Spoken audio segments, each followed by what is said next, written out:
The ranking member, Mr. Nadler. Thank you. Let me first make clear that the brace that Spencer approved never made it to the market. Mr. Bosco changed the design dramatically. By the time the rule was issued, the brace designs had changed dramatically, so they weren't dealing with the same thing. Mr. Dettelbach, despite the complaints of my colleagues across the aisle, Congress and the Attorney General have delegated to ATF the authority to issue rules and regulations to enforce the provisions of the National Firearms Act of 1934 and the Gun Control Act of 1968. Does ATF's rulemaking authority include the authority to clarify or interpret terms used in those statutes? ATF was delegated rulemaking authority by Congress, yes. And we can do that, yes. And is this any different from the authority given to other executive agencies? Congress determines the amount of authority given, but it is not uncommon to have the kind of rulemaking authority that Congress has decided to give to ATF. Thank you. Is ATF also often called upon to apply those statutes to new technologies developed by the gun industry? When new technologies develop, sometimes ATF is called upon to evaluate them and to apply Congress's rules to new technologies, yes. Thank you. For how long has ATF been doing the work of interpreting and clarifying statutes passed by Congress regarding firearms? Since before it was even called ATF, right? So back in the 1930s, when Congress passed the National Firearms Act, it delegated to ATF, to what was then the Treasury Department, I believe, of rulemaking authority, and that rulemaking authority has been delegated in other statutes by Congress. So for 70 years, basically. Probably closer to 100. Okay.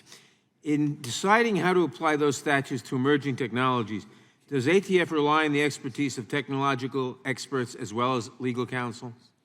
ATF uses all its resources and employees and expertise to follow the law as Congress has passed it and to implement those laws to protect the American people. The gun industry has a history of developing new technologies aimed at circumventing the nation's firearms. Technologies such as bump stocks, ghost guns, and stabilizing braces. Can you please explain how ATF determines when it is necessary to publish a notice of proposed rulemaking to clarify how statutory terms apply to emerging technologies?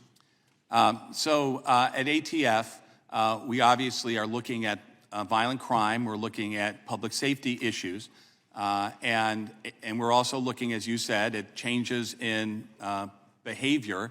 And we're trying to apply the laws as Congress passes them to a dynamic public safety and to new products that come out.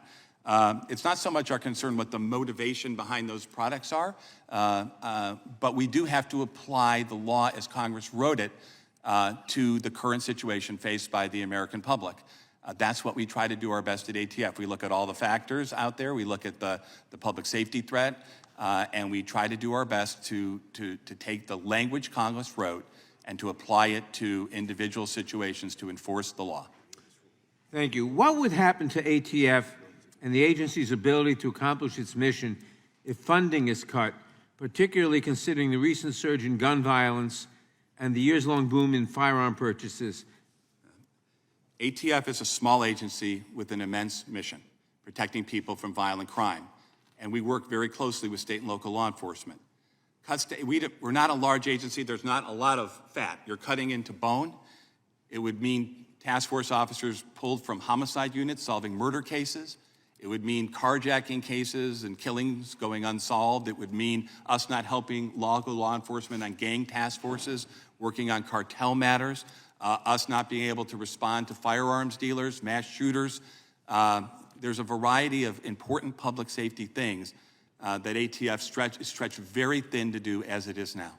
And what could ATF accomplish with greater resources?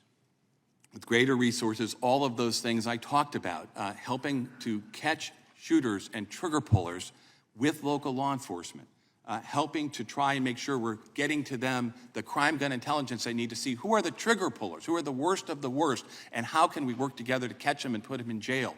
We could do more to support them. Everywhere I go in this country, I talk to chiefs, sheriffs, community members. And it doesn't matter if it's in the middle of the country or on a coast, in a sheriff's department, in a rural area, or on a suburb or in a city. They all say the same thing to me, all of them. Send us more ATF resources so we can help fight violent crime. That's what we would do with those resources. Thank you. My last question, in what ways does ATF work with state, local, and international law enforcement agencies to protect the American public from gun violence? We work every day, all the time, shoulder to shoulder with them as they run into the gunfire to protect our communities. These local law enforcement people who work with us at ATF together are courageous people, they're heroes, and they deserve all of our respect and support. Thank you very much, and accept my congratulations on a job well done, and I yield back. Gentleman's time to expire. Mr. Chairman,